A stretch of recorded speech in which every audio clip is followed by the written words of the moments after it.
Hi everyone, I'm Phoebe Morgan. I'm an editorial director at HarperCollins UK.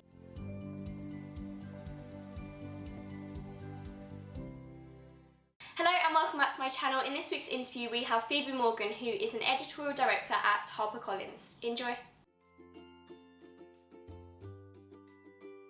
So I am basically an editor. I commission books from crime authors. I work with a lot of literary agents, so I get quite a few submissions every week, and I read them and I try to work out which ones I would like to buy for our list at Harper Fiction. I absolutely love working with authors. A big part of my job is finding new talent, and that's always a really exciting part of my role as well. I do have an existing list of brilliant authors, and my job in-house is to be their champion. So I work with the marketing team, the publicity team, the design team, the sales team, production, everyone, to bring my books to the end of the publishing process. So I take them through acquisitions meetings, I work on the editorial side, and then I get to see them on the shelves at the end, which is always a really lovely, satisfying moment. I work really in a quite hands-on way with my list of authors. So I'll do what we call a structural edit to begin with on the first part of their manuscript, which means looking at the bigger picture stuff, discussing it with them, seeing if there's anything that needs to change. For example, it might be something big like cutting out a character or changing the ending. And then we'll move on to the second round, which is a line edit. And that's just going through line by line, going through the more detailed aspects of their script. And then I freelance out the copy edit and the proofread. But I'm always there. I'm always the point of contact for the author. I'm part of a small team at HarperCollins, so I'm part of lots of other initiatives as well. I work really closely on the digital side, so I'm in charge of, making sure our ebooks are doing really nicely, making sure we're up to date with the pricing and the metadata, that kind of thing. And I'm part of several other initiatives, part of the group that works on the paperback side of things, so looking at how we can make our paperbacks at HarperCollins even more successful. It's a really varied job. And one that I really enjoy. So yeah, my day-to-day is usually a mix of working with my authors, reading, editing, meetings. We still have all of our meetings even though we're working at home in the pandemic, and basically talking to people. I have a lot of remote meetings with literary agents and hear about what they've got coming up, ask them whether they might be able to send me their latest crime fiction, that sort of thing. And a lot of my job is reading, and that tends to happen more in the evenings and the weekends, just because it's very difficult to fit it all in during the day. But obviously that's a huge privilege to be able to read as part of your job. So I love that aspect of it for sure.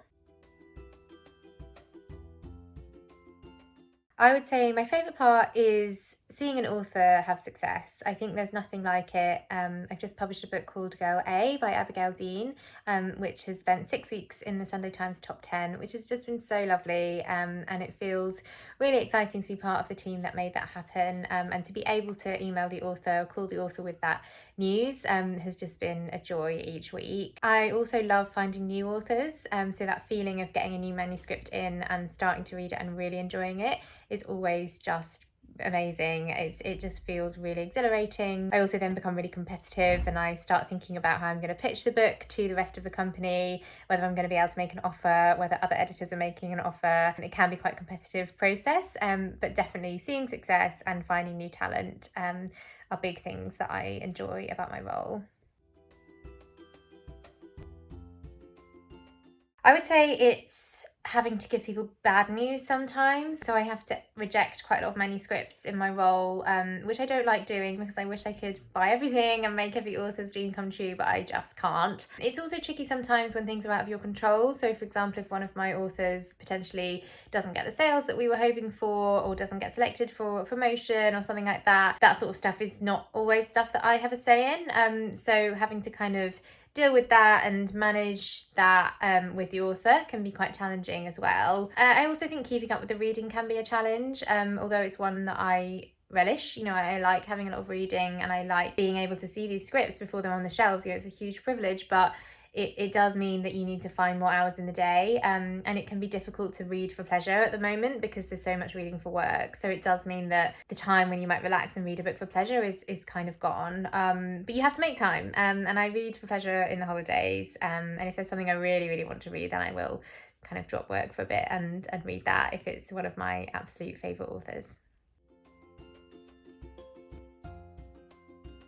The meetings we have every week are an acquisition meeting, which is where editors bring forward new projects, new fiction proposals, and discuss them with the rest of the teams to see whether other people like them, whether there's enough enthusiasm in-house for the editor to be able to take the book forward. We have cover art meetings where the design team show us the jackets that they've been working on and the editors brief the jackets. So I might do a cover briefing form and I'll talk that through with the design team and say, this is my vision for how this book should look. You know, can you go away and have a go at designing it? And then they might show me the designs in a couple of weeks' time. We have sales meetings where we hear how well our books are selling each week. We get updates from each of the retailers and talk those through.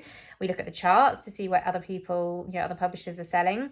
We have a production meeting every fortnight, I think, which is when we look at how our books are doing in terms of the critical path, which just means, are they on time?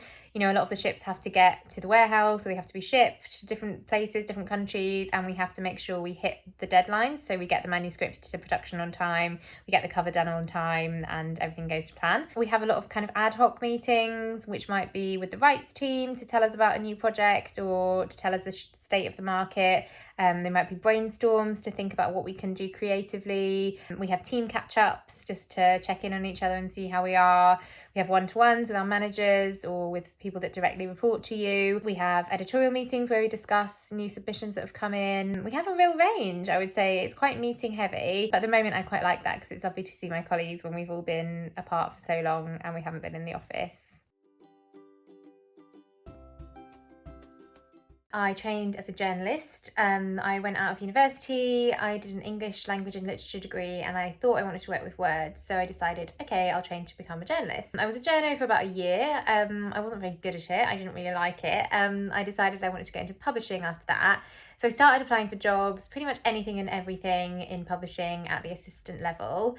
I eventually got a job at Octopus Books, working in non-fiction. I was a publishing assistant, so I worked on a range of books, cookbooks, reference books, pop culture, and that was a really great introduction. I loved it there and I got a real sense of the publishing industry, but I knew that I ultimately wanted to become a fiction editor. So I then moved to a role at HarperCollins as an editor on the Avon team, and I worked on commercial fiction for a couple of years, which was a mix of crime and thriller, suspense, women's fiction, saga, historical, you name it. And that was really a turning point for me because it gave me that foot in the door in the fiction world. I was at Avon for a little while. I then did a maternity contract over at Trapeze, which is part of Orion, which is part of Hachette. And I then came back to HarperCollins in a different role, which is the role I'm in now. So kind of a winding journey, but I feel very lucky to be in the fiction side of things, which is where I kind of ultimately wanted to get to. I would say if you're just starting out in publishing, it's really important to keep that open mind. Although I started in non-fiction, I was able to move across, and I know a lot of people who have done similar. And also bear in mind that editorial is not the only route. There are amazing roles to be had in marketing or rights or PR, and they can give you like a really nice sense of the industry, and you'll be able to have a lot of transferable skills if you do eventually want to move into editorial. Also worth saying that I applied for a lot of jobs before I got my first role in publishing. It's important to persist and to do your research before interviews and to read some of the books that are on the lists that you're applying for, and just to keep going, because although it's competitive, if it's what you really want to do, then I would say keep going because it's a really lovely industry to work in. I read a lot. I mainly read crime and thriller. I think one of my favourite crime and thriller books is Our House by Louise Candlish. I love everything she's written. I also love Maggie O'Farrell. I love her debut, which is After You'd Gone. It's one of my favourite books of all time. I love Sarah Vaughan as a writer. Anatomy of a Scandal. I think she's a beautiful writer. Can't actually pick one, I'm sorry. Thanks so much for watching. As always, if you did find this useful, please comment down below and hopefully see you in my next one.